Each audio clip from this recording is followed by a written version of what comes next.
Hi everyone, welcome to Prudent Classes. Hope all of you are doing good. So guys, आज की इस video में हम discuss करेंगे हमारे subject IBO 5 international marketing logistics के important and paper expected topic and इस video में हम कई सारे टॉपिक डिस्कस करेंगे जैसा कि आप स्क्रीन पर देख सकते हैं। सबसे पहले हम डिस्कस करेंगे about the concept and main functions of port और सेकंड चीज हम डिस्कस करेंगे अबाउट द इंडियाज पोर्ट। थोड़ा सा हम इंट्रोडक्शन लेंगे, जानेंगे इंडियाज के पोर्ट की कंडीशंस के बारे में एंड आगे जाके हम थर्ड पॉइंट में डिस्कस करेंगे about the problems which are faced by Indian ports. तो काफी डिटेल्ड वीडियो होने वाला है, बहुत सारी इंफॉर्मेशन मिलेगी और जैसा कि मैंने आपको बताया पेपर के पॉइंट ऑफ व्यू से ये टॉपिक्स बहुत ही जरूरी हैं, आपको पता होने चाहिए। And these topics have been chosen from unit number 14 जो कि है आपका पोर्ट सिस्टम एंड हमारा मिशन जो है 70% और more in our upcoming exam, so we have to work for that. कई सारी वीडियोस ऑलरेडी अपलोड की हुई हैं मेरे चैनल पर, आप प्लेलिस्ट में जाकर चेक कर सकते हैं। इसके अलावा फ्यूचर में भी कई सारी वीडियोस में लेकर आने वाला हूं जो कि आपको एग्जाम में हेल्प करेंगी अच्छे मार्क्स स्कोर करने में। तो चैनल सब्सक्राइब नहीं किया तो कर लीजिए जिससे कि फ्यूचर वीडियोस की नोटिफिकेशन आपको मिल सके और जितना हो सके इस वीडियो को अपने दोस्तों के साथ भी शेयर कर दीजिएगा ताकि उनको भी इस वीडियो के थ्रू हेल्प हो सके। तो चलिए स्टार्ट करते हैं आज का topic and one by one तीनों जो हमारे इंपॉर्टेंट टॉपिक्स हैं उनको डिस्कस करेंगे। तो सबसे पहले हम डिस्कस करेंगे about the concept and main functions of port, जानेंगे कि पोर्ट क्या होता है और उसके क्या क्या इंपॉर्टेंट फंक्शंस होते हैं। Let's talk about with a flow chart. तो सबसे पहले अगर हम पोर्ट की बात करें तो पोर्ट क्या होता है? An interface between sea transport and inland water transport.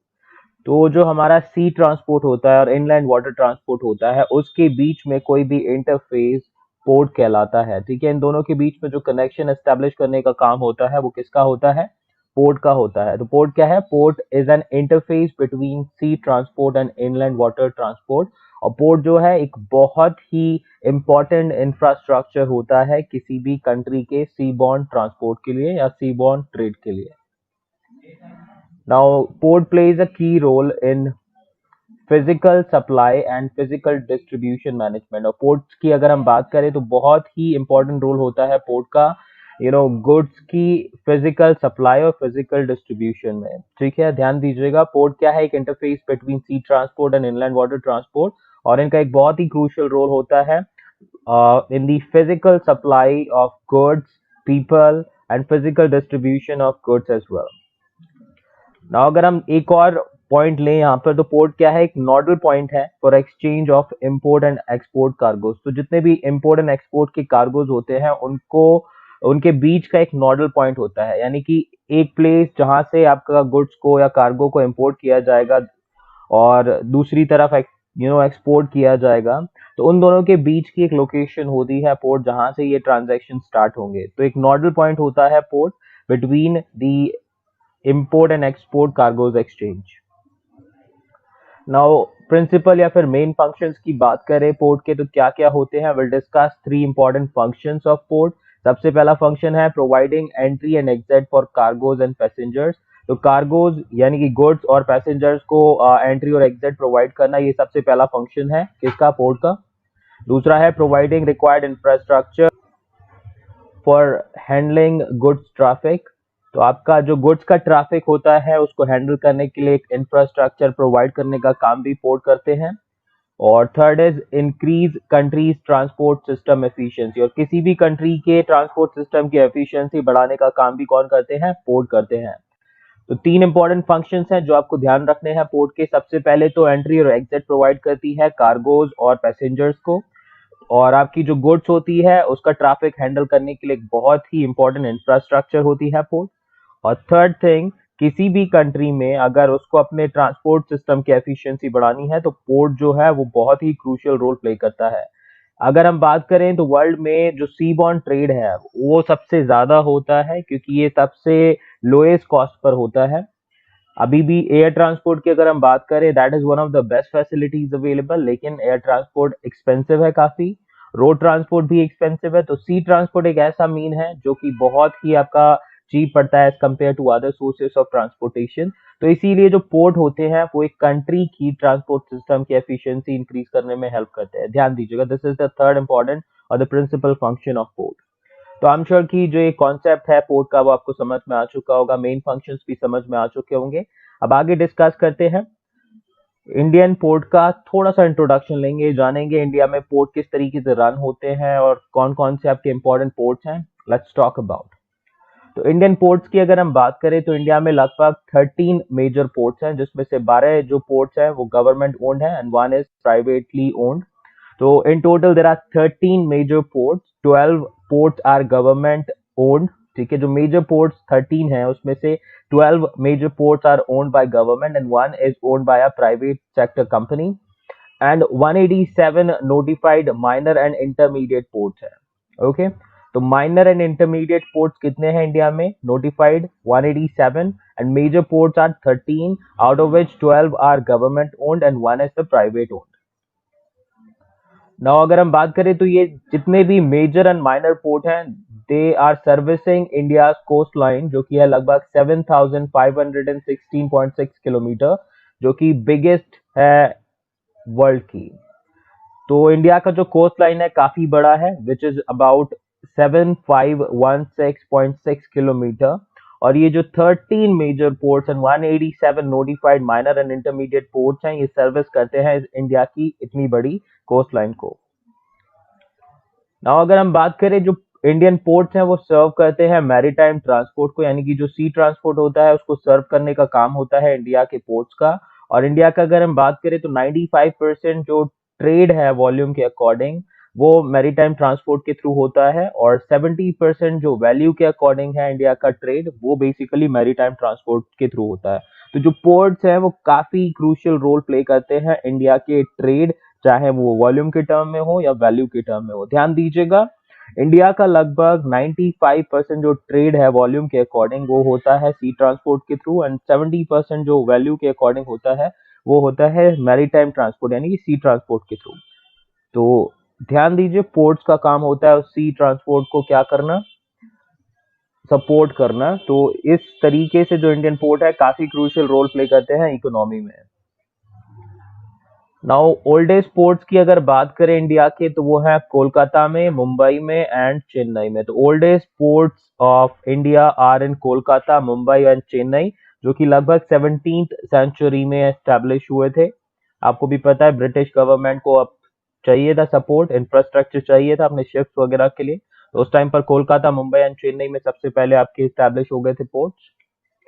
Now biggest port की अगर हम बात करें तो बिगेस्ट पोर्ट इंडिया का है Jawaharlal Nehru port trust, JNPT जिसको शॉर्ट में बोलते हैं। इसको एक और नाम से जाना जाता है, दैट इज नावा शेवा पोर्ट, एंड ये लोकेटेड है नवी मुंबई, महाराष्ट्र में। तो बिगेस्ट पोर्ट कौन सा है इंडिया का? Jawaharlal Nehru port trust, JNPT, जिसको हम नावा शेवा पोर्ट के नाम से भी जानते हैं, नवी मुंबई, महाराष्ट्र में लोकेटेड है। ओल्डेस्ट पोर्ट कहां पर है? कोलकाता, मुंबई एंड चेन्नई में। आई एम श्योर कि ये पॉइंट्स क्लियर होंगे। Let's talk about the next slide. कुछ और इंपॉर्टेंट पॉइंट्स हैं, इसके बाद हम डिस्कस करेंगे मेजर प्रॉब्लम्स जो कि इंडियन पोर्ट के थ्रू फेस की जाती है। तो इंडियन पोर्ट्स की अगर हम बात करें तो जो रिस्पॉन्सिबिलिटी है डेवलपमेंट की मेजर पोर्ट्स की वो है गवर्नमेंट ऑफ इंडिया की। तो जो मेजर पोर्ट्स है उनकी डेवलपमेंट एंड सेफ्टी का जो काम है बेसिकली वो गवर्नमेंट ऑफ इंडिया को इंश्योर करना होता है। ठीक है, और जितने भी माइनर और इंटरमीडिएट पोर्ट्स होते हैं रेस्पॉन्सिबिलिटी उसकी होती है कंसर्न स्टेट गवर्नमेंट की। ध्यान दीजिएगा, responsibility for development of intermediate and minor ports is of concerned state government and responsibility for development of major ports is of government of India. Now बात करेंगे now responsibility for safety of shipping and conservation of port is of Indian Ports Act 1908. India में ऐसा कभी भी possible नहीं है, even किसी भी कंट्री में आपका पॉसिबल नहीं है कि कोई एक्ट ना बना हो अपने उस पर्टिकुलर एसेट या फिर कंट्री की सेफ्टी के लिए। तो उसी तरह से पोर्ट्स की सेफ्टी और पोर्ट्स की कंजर्वेशन के लिए आपका इंडिया में एक एक्ट बना था 1908 में, जिसका नाम है इंडियन पोर्ट्स एक्ट 1908, जिसकी रिस्पॉन्सिबिलिटी होती है शिपिंग सेफ्टी एंड पोर्ट्स की कंजर्वेशन। इसके अलावा एक और एक्ट बना था 1963 में जिसका नाम है मेजर पोर्ट ट्रस्ट एक्ट। अब इस एक्ट के अकॉर्डिंग क्या होता है, लेट्स डिस्कस। तो मेजर पोर्ट ट्रस्ट एक्ट में बेसिकली जितने भी लीगल प्रोविजंस होते हैं पोर्ट ट्रस्ट बोर्ड को कॉन्स्टिट्यूट करने के और उनको administrative control and management power देने के मेजर पोर्ट्स के, तो वो मेंशन होते हैं। तो मेजर पोर्ट ट्रस्ट एक्ट 1963 में कि जितने भी मेजर पोर्ट्स हैं उनको किस तरीके से हैंडल किया जाएगा, उससे रिलेटेड आपके लॉज या फिर लीगल प्रोविजंस में मेंशन होते हैं। तो ध्यान दीजिएगा, मेजर पोर्ट ट्रस्ट एक्ट 1963 में बना था and it contains the legal provisions for the constitution of port trust board. तो इंडिया के जितने भी मेजर पोर्ट्स हैं उनको आपका क्या है, पोर्ट ट्रस्ट रन करता है। जैसा कि आपने देखा होगा यहाँ पे पोर्ट ट्रस्ट, तो पोर्ट ट्रस्ट क्या करता है, रन करता है। उस पोर्ट ट्रस्ट में होते हैं बोर्ड्स, बोर्ड्स के होते हैं मेंबर्स जो कि बेसिकली क्या करता है, टेक केयर करते हैं उन सभी पोर्ट्स की। तो जो पोर्ट ट्रस्ट बोर्ड है उसका कॉन्स्टिट्यूशन का legal provision major port trust act में आता है। और इसके अलावा जो पोर्ट ट्रस्ट बोर्ड होता है उसको, उसके पास एडमिनिस्ट्रेटिव पावर होती है, कंट्रोलिंग पावर होती है, मैनेजमेंट पावर होती है जितने भी मेजर पोर्ट्स हैं उनको रन करने की। तो जैसा हमने डिस्कस किया था पिछले स्लाइड में, इंडिया में लगभग 30 मेजर पोर्ट्स है जिसमें से कितने 12 गवर्नमेंट ओन्ड है एंड 1 इज प्राइवेट ओन्ड। तो इन सभी पोर्ट्स को रन करने का जो एक्ट है वो है मेजर पोर्ट ट्रस्ट एक्ट, और इसमें आपका क्या बनेगी, एक पोर्ट ट्रस्ट बोर्ड बनेगा जो कि बेसिकली जितने भी मेजर पोर्ट्स हैं उनकी administrative control and management power रखेगा। बाकी जो डेवलपमेंट करने का काम है उन मेजर पोर्ट्स का वो किसकी रिस्पॉन्सिबिलिटी रहेगी, गवर्नमेंट ऑफ इंडिया की। सो गाइज अभी तक जितने भी पॉइंट्स हमने डिस्कस किए आई एम श्योर कि आपको समझ में आ चुके होंगे। अब हम आगे डिस्कस करेंगे मेजर प्रॉब्लम्स के बारे में जो कि इंडियन पोर्ट्स को फेस करनी पड़ रही हैं और जिसकी वजह से हमारा जो इंडियन पोर्ट है वो मैक्सिमम एडवांटेज गेन नहीं कर पा रहा इतने बड़े कोस्ट लाइन होने के बाद भी। चलिए डिस्कस करते हैं कौन कौन से प्रॉब्लम्स हैं, कौन कौन से इश्यूज हैं। तो in total guys I have included 11 points जो कि एक्सप्लेन करेंगे मेजर प्रॉब्लम्स इंडियन पोर्ट्स की। तो सभी पॉइंट्स को अच्छे से ध्यान से देखिएगा ताकि हर पॉइंट आपको क्लियर हो और एग्जाम में आप अच्छे से उनको लिख पाए। कई बार एग्जाम में ये पर्टिकुलर पॉइंट रिपीट हो चुका है, तो pay attention and understand each and every point. तो सबसे पहला पॉइंट आपकी स्क्रीन पर आ चुका है and it says the first and the foremost problem faced by Indian ports is related with the long waiting time that a ship owner has to spend in order to get a berth। तो सबसे पहली problem जो Indian ports की है वो है एक ship को बर्थ ऑब्टेन करने में बहुत ज्यादा टाइम लग जाता है। बर्थ मतलब जब भी शिप आपका एंट्री करेगा तो उसको स्पेस चाहिएगी कहीं पे आपका पार्क करने, जैसे गाड़ी पार्क होती है वैसे शिप को भी पार्क करने के लिए स्पेस चाहिए जिसको हम बर्थ बोलते हैं। तो सब बहुत ज्यादा टाइम लगता है एक शिप को बर्थ ऑब्टेन करने में इंडिया में, जो कि सबसे बड़ी प्रॉब्लम है। अब कोई शिप मान लीजिए बाहर से आ रहा है और उसको अपनी एक बर्थ ऑब्टेन करनी है, तो इंडिया में अगर हम बात करें एक कार्गो शिप को बर्थ ऑब्टेन करने में किसी भी मेजर पोर्ट पर लगभग 1.1 डेज का टाइम लगता है। वहीं पर अगर हम बात करें डेवलप्ड कंट्रीज में लाइक सिंगापुर की बात कर लीजिए, वहां पर सिर्फ और सिर्फ 7 आवर्स में आपका बर्थ मिल जाता है किसी भी शिप को। और सिंगापुर में सबसे ज्यादा शिप्स आते हैं और इतने ज्यादा रश होने के बाद भी सिंगापुर लगभग 7 आवर्स के अंदर अंदर आपके शिप को बर्थ प्रोवाइड कर देता है and this is the maximum time which I am quoting to you. India में अगर यहाँ पर एवरेज 1.1 डे बोला है तो उसमें हो सकता है 2 या 3 दिन भी लग जाए आपका, depending upon the efficiency of the port. जिस पोर्ट पर आप जा रहे हैं, ज्यादा एफिशिएंट पोर्ट है तो थोड़ा कम टाइम लगेगा, लेकिन 1.1 is the minimum time I am talking about. तो long waiting time berth obtain करने में सबसे पहली प्रॉब्लम है जो कि इंडियन पोर्ट्स में बहुत से शिप ओनर्स को फेस करनी पड़ती है। तो आप खुद सोचिए, अगर शिप ओनर्स ही हैप्पी नहीं होंगे, इतना वेट करना पड़ेगा, तो कैसे जब कस्टमर ही हैप्पी नहीं है तो आपकी सर्विस कैसे चलेगी। This is the problem which the ports are suppose to take care of. Work किया जा रहा है लेकिन वर्क अभी भी इतना एफिशिएंट नहीं है। Now, second problem we'll talk about. The second problem faced by the Indian ports is related with the delays in cargo handling and dispatch to ship because of the labor-intensive nature of the ports and the usage of outdated equipment. तो India में अगर हम बात करें, जो Indian ports पे second problem face करनी पड़ती है वो है बेसिकली कार्गो हैंडलिंग में डिले से लेके, और आपका जो शिप्स को डिस्पैच करने का टाइम होता है वो भी काफी ज्यादा लग जाता है इंडिया में। एक एक शिप ओनर के लिए जो टाइम स्पेंड होता है ना अननेसेसरी स्टफ पर, वो कॉस्ट करता है मनी। अपॉर्चुनिटी कॉस्ट अगर देखें तो बहुत ज्यादा हो जाती है किसी भी शिप ओनर के लिए। तो कार्गो हैंडलिंग में डिले और डिस्पैच होने में शिप को डिले जो होता है वो सबसे ज्यादा इम्पैक्ट करता है शिप ओनर्स को। कभी कभी कॉन्ट्रैक्ट होते हैं जो कि टाइम बाउंडेड होते हैं, कॉन्ट्रैक्ट टूट जाते हैं जब शिप आपका टाइमली डिस्पैच नहीं हो पाता, और टाइमली आपका डिलीवरी नहीं कर पाता। तो सोचिए कितना ज्यादा लॉस हो सकता है, और जो इंडिया में एक्चुअली फेस करना पड़ता है शिप ओनर्स को। क्यों? अब ऐसा क्यों होता है? बेसिकली क्योंकि लेबर जो हमारा जो पोर्ट्स है ना, वो बेसिकली लेबर इंटेंसिव है, लेबर का ज्यादा यूटिलाइजेशन करते हैं, टेक्नोलॉजी का कम यूज होता है। इसके अलावा जो इक्विपमेंट्स यूज किए जाते हैं वो आउटडेटेड होते हैं मोस्टली पोर्ट पर। तो जो आउटडेटेड इक्विपमेंट्स हैं, लेबर इंटेंसिव नेचर है हमारे पोर्ट्स का, वो बेसिकली कार्गो हैंडलिंग में डिले करता है, और जो शिप्स है उनके डिस्पैच में भी डिले कर देता है। एंड अगेन कस्टमर डिससेटिस्फैक्शन, यानी कि जो शिप्स है, शिप ओनर्स हैं, उनका डिससेटिस्फैक्शन होता है, बिकॉज जो अदर पार्टीज होती हैं उनको टाइमली आपकी डिलीवरीज नहीं हो पाती, टाइमली आपका जो अराइवल होता है वो नहीं हो पाता शिप्स का। अब स्टार्टिंग ही खराब होगी तो आपको भी पता है एंड कैसा चलेगा। तो this is what we need to understand, this is the second problem. Now let's talk about the third problem, तीसरी प्रॉब्लम जो कि इंडियन पोर्ट्स को फेस करनी पड़ती है। It is related with the congestion due to the slow movement of cargoes. अब जैसे traffic होता है रोड्स पर, वैसे ही इंडियन पोर्ट्स पर भी काफी ज्यादा कंजेशन हो जाता है, ट्रैफिक हो जाता है। एंड ये होता है because of slow movement of cargoes. जो कार्गोज का मूवमेंट होता है बहुत ही स्लो है, डिले तो होते ही होते हैं, प्लस आपका जो मूवमेंट होता है कार्गो शिप्स का बेसिकली वो काफी स्लो होता है, कंजेशन हो जाता है, यानी ट्रैफिक हो जाता है बेसिकली पोर्ट्स पर। अब जो कंजेशन होता है पोर्ट्स पर, that is basically due to, क्योंकि जहां पर जितने भी यूजर्स होते हैं पोर्ट के, वो इंडियन पोर्ट को पता है बेसिकली वेयर हाउसेस के तौर पर ट्रीट करते हैं। अब जैसे ही शिप एंट्री करता है, अब उसको मान लीजिए एक हफ्ते बाद जाना है, तो वहीं पर वो शिप लगा रहेगा। अब इससे क्या होगा, बाकी अदर शिप्स आएंगे, स्पेस तो लिमिटेड है, तो इससे क्या होगा, बेसिकली जो नए शिप्स आएंगे उनके लिए आपका स्पेस कम रह जाएगा। एंड जिस तरीके से आपकी गाड़ियां पार्क होती हैं इंडिया में, उस तरीके से आपके पोर्ट्स पे भी मोस्टली सिचुएशन अकर हो जाती है। तो कंजेशन आपका बेसिकली इसीलिए होता है क्योंकि जो मोस्टली यूजर्स होते हैं इंडिया में, वो वेयर हाउसेस की तरह पोर्ट्स को ट्रीट करने लगते हैं, और इससे काफी ज्यादा प्रॉब्लम हो जाती है। कंजेशन की वजह से मूवमेंट स्लो हो जाता है कार्गोज का, अगेन डिले कॉज होता है शिप ओनर्स को। एंड बाकी आगे जब भी उनको मौका मिलता है तो वो कोशिश करते हैं कि किसी दूसरी कंट्री के थ्रू वो आपका क्या करें, मूवमेंट करें, जो कि उनको बेटर सर्विस प्रोवाइड करे as compare to Indian ports. Now, the fourth problem faced by Indian ports is related with the draft restrictions on bigger ships entry.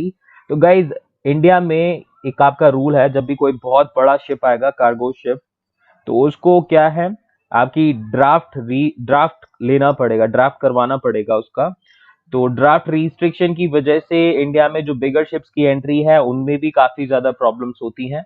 India में अगर हम बात करें, terminals and ports are unable to cater to the ships beyond 13 meters draft size which are increasingly dominating global trade। तो अगर global trade की हम बात करें तो सबसे ज्यादा जो आपके शिप्स हैं, जिनको हम पनामा शिप्स बोलते हैं, जो कि पनामा कैनल के थ्रू ट्रैवल करते हुए आते हैं, जिनका साइज 13 मीटर से ज्यादा होता है, तो ये शिप्स जो है आजकल काफी ज्यादा ट्रेंड में है और काफी ज्यादा यूज किए जाते हैं। इंडिया में इन इन इस टाइप के जो शिप्स हैं उनको केटर करने के लिए, उनको सर्विस करने के लिए प्रॉपर फैसिलिटीज ही अवेलेबल नहीं है पोर्ट्स पर। जितने भी आपके इंडिया में टर्मिनल्स हैं, पोर्ट्स हैं, वो जो शिप्स हैं जिनका ड्राफ्ट साइज 30 मीटर से ज्यादा होता है, उनको प्रॉपर केटर करने की फैसिलिटीज ही उनके पास अवेलेबल नहीं है।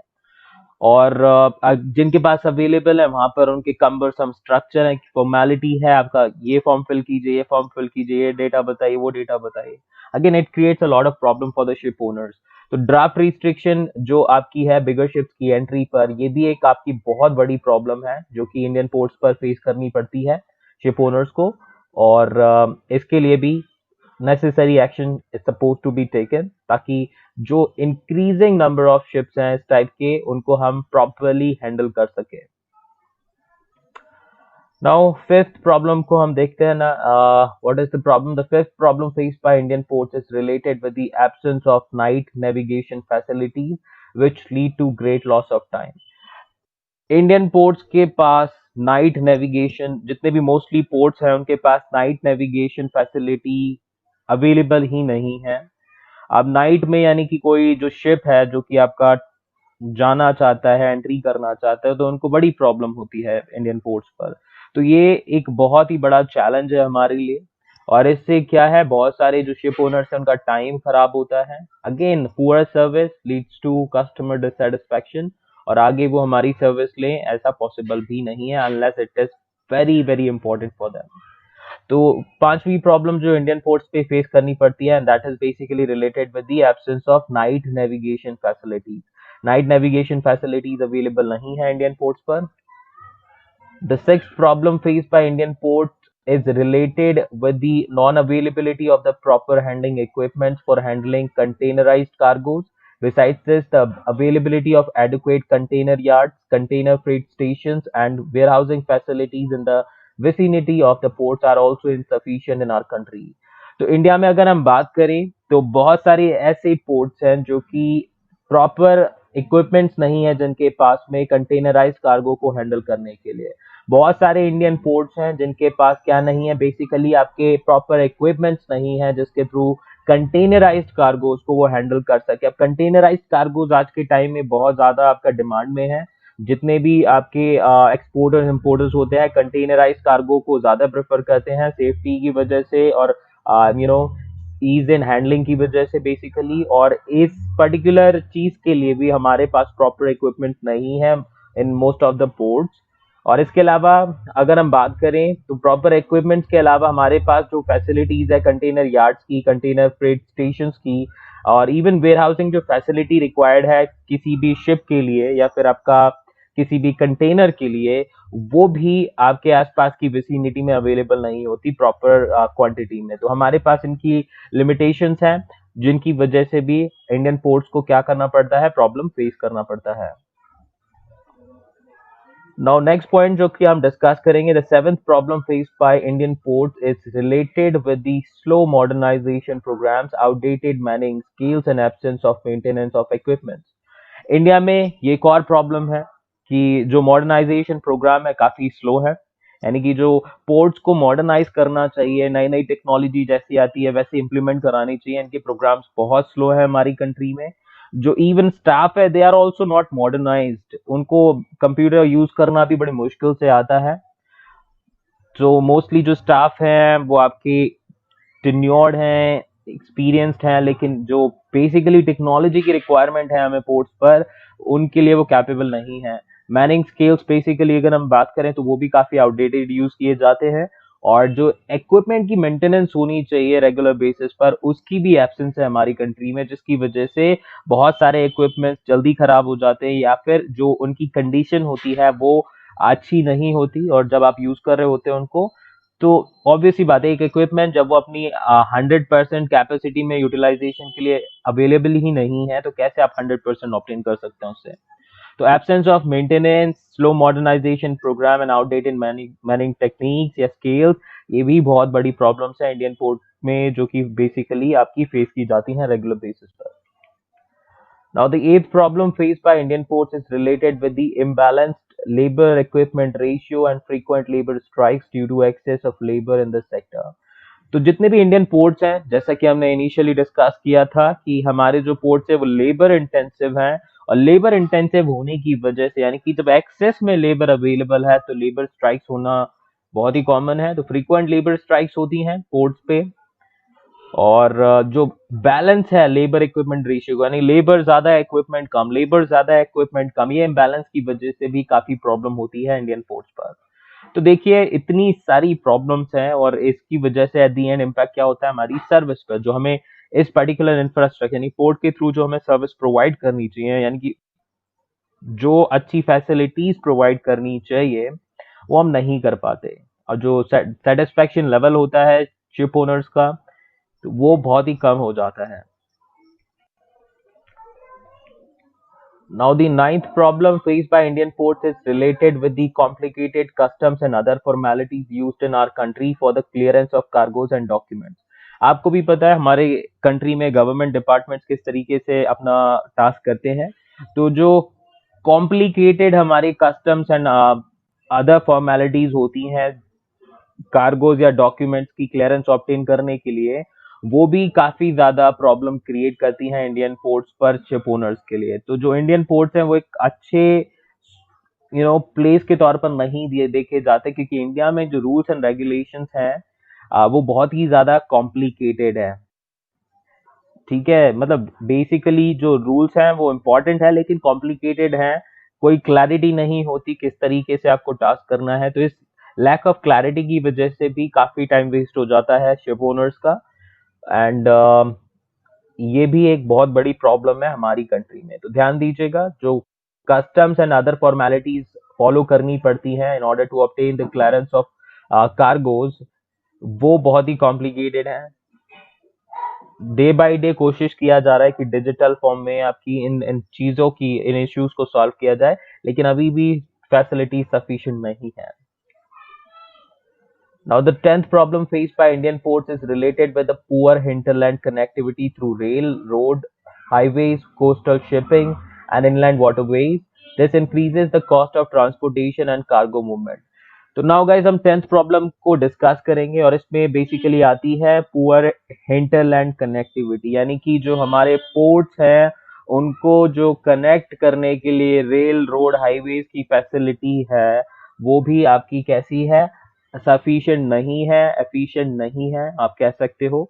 तो ये पुअर जो हिंटरलैंड हमारी कनेक्टिविटी होती है पोर्ट्स के साथ में, चाहे वो रेल की हो, रोड्स की हो, हाईवेज की हो, कोस्टल शिपिंग या इनलैंड वाटरवेज की हो, तो इसकी वजह से जो कॉस्ट ऑफ ट्रांसपोर्टेशन है वो बढ़ जाती है, और जो कार्गो मूवमेंट है वो भी आपका काफी स्लो हो जाता है। तो एट द एंड में टाइम का भी लॉस होता है, पैसे का भी लॉस होता है। तो इंफ्रास्ट्रक्चर पे अभी काफी वर्क करना पड़ेगा हमारी कंट्री को, चाहे वो रोड्स के डेवलपमेंट में हो, रेल्स की फैसिलिटीज हो, हाईवे क्रिएशन हो, तो इन सब पे बहुत वर्क करना अभी पड़ेगा। Even inland waterways are not sufficient, और जो है आपके बेसिकली वो क्या है, कैपेबल नहीं है हमारी जो रिक्वायरमेंट है उसको फुलफिल करने में। चलिए, तो 10 पॉइंट्स हमने अभी तक डिस्कस कर लिया। अब एक लास्ट पॉइंट जो कि हम डिस्कस करेंगे। And the 11th problem faced by Indian ports is related with the absence of proper coordination and cooperation among different departments of the ports. तो अभी तक हमने देखा कि रूल्स एंड रेगुलेशंस डिफिकल्ट हैं, इक्विपमेंट्स की अवेलेबिलिटी का नहीं है, टेक्नोलॉजी अच्छी नहीं है, लेबर इंटेंसिव नेचर है। अब बात करेंगे हम जो कोऑर्डिनेशन है between the different departments of the port, जो कोऑर्डिनेशन एंड कोऑपरेशन रिक्वायर्ड है अच्छे से वर्क करने के लिए, उसकी भी एब्सेंस है एक्चुअली इंडियन पोर्ट्स पर। तो इंडियन पोर्ट्स इसीलिए आपका डेवलप नहीं कर पाते, क्योंकि ना तो प्रॉपर कोऑर्डिनेशन होता है, कोऑपरेशन होता है among the various departments of the port, and proper तरीके से इंफॉर्मेशन का जो ट्रांसपेरेंसी है वो भी आपकी मिसिंग है बेसिकली, जिसकी वजह से काफी ज्यादा प्रॉब्लम फेस करनी पड़ जाती हैं शिप ओनर्स को, बाकी यूजर्स को जो कि इंडियन पोर्ट्स के होते हैं। तो ये थे इंपॉर्टेंट पॉइंट्स। अब आगे जो वीडियो लेकर आऊंगा उसमें हम डिस्कस करेंगे कि क्या क्या पॉलिसी इनिशिएटिव लिए गए गवर्नमेंट ऑफ इंडिया की तरफ से in order to develop the ports. Ports की प्रॉब्लम को सॉल्व करने के लिए, उनके डेवलपमेंट के लिए क्या क्या एक्शंस लिए गए, will discuss in the next video. I am sure कि जो पॉइंट्स हमने यहाँ पर डिस्कस करे आपको अच्छे से समझ में आए होंगे। वीडियो अच्छी लगी हो लाइक कीजिएगा, जितना हो सके अपने दोस्तों के साथ भी शेयर कर दीजिएगा, ताकि उनको भी पॉइंट्स क्लियर हो जाएं और वो भी अपने मार्क्स अच्छे लेकर आ सके एग्जाम्स में। तो मिलते हैं नेक्स्ट वीडियो में। Thank you for watching this video and perform best in your exam. Stay safe, stay healthy.